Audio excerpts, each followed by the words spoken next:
Well, how you doing, everybody? I got to tell you, on the Heartland Football Friday set, my favorite nights, well, Friday nights, because of you out there, the players. You put out an incredible show every Friday night, and also for the fans, for the parents, you are all amazing. I just wish I could be there tonight. Just too much going on. We're a little bit short-handed, but at least I can give you something. I'm going to show you this video in just a moment, but first, how about just a quick tribute to all of our champions as they moved across the board. Valley Catholic in Class 1, Class 2, Scott City, amazing year. Jim May and company, Joel Wyatt and Kennett. How about the tremendous run? Farmington in Class 4, and then in Class 5, Brent Eckley and Jackson still alive, playing for a title. Check out your teams as we roll this video, and thank you, Chris Russian. You are awesome.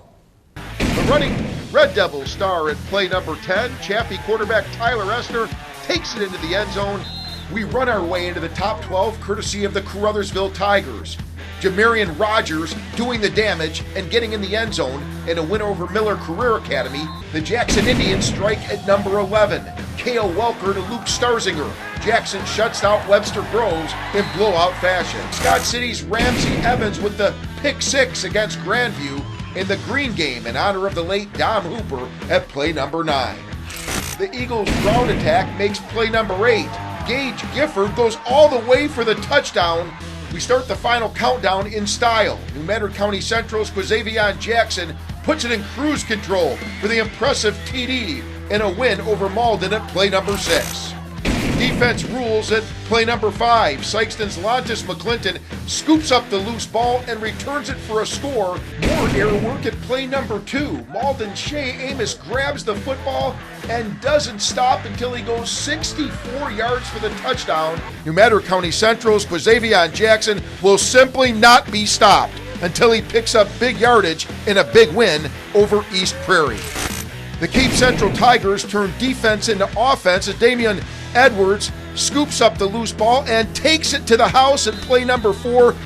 No defense necessary at play number 3.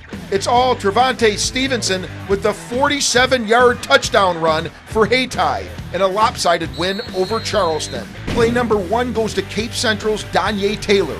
He got it all started at the Jungle with the kickoff return for a touchdown and a huge win over Normandy to give new Tigers head coach Kent Gibbs his first home win. We start our top 6 in Poplar Bluff. One long touchdown would be a top play of its own, but Devin Gatewood says, give me 2 of them, finding the end zone twice on big plays for the Mules. Kelly's Evan Erhan with the pick 6 as the Hawks fly high with a home win over Malden. The Scott City passing game of Spencer Stratman and Joe Panagas strikes again at number 11, and the Rams remain unbeaten against Charleston. Speaking of staying perfect, Jackson does it again against Sykeston, and running back Seth Waters shows off some major hops in the process at play number 10. Back to offense at number 7. Donovan's Trey Mills finds daylight against New Madrid County Central, takes it all the way to the house. Dexter's defense stars at play number 5. Alex Townsend picks off the pass and goes 95 yards for the touchdown return against Kennett. But the Indians had plenty of big plays of their own, including some trickery on the kickoff and a long score and a big win to remain perfect on the season at play number 4. Hayti hits a home run at play number 3. It's Trey Charles McCoy with the fancy moves all the way to the end zone. Play number 2 is all about Malden quarterback Drew Blankenship. First he hits Coy Wade for the touchdown, and then somehow escapes the Blue Jays defense for another Malden score. Charleston quarterback Suave Fitzpatrick hits Brian Visor for the TD victory and play number 1.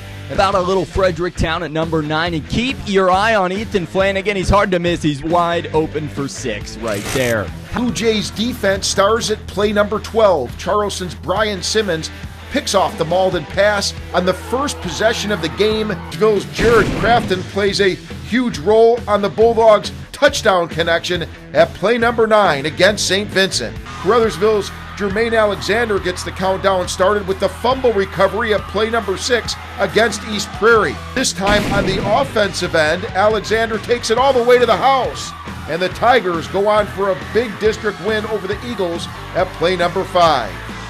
Time to do the green wave at play number 4. Quarterback Shea Amos passes to Coy Wade for a long touchdown and a Malden victory over Charleston.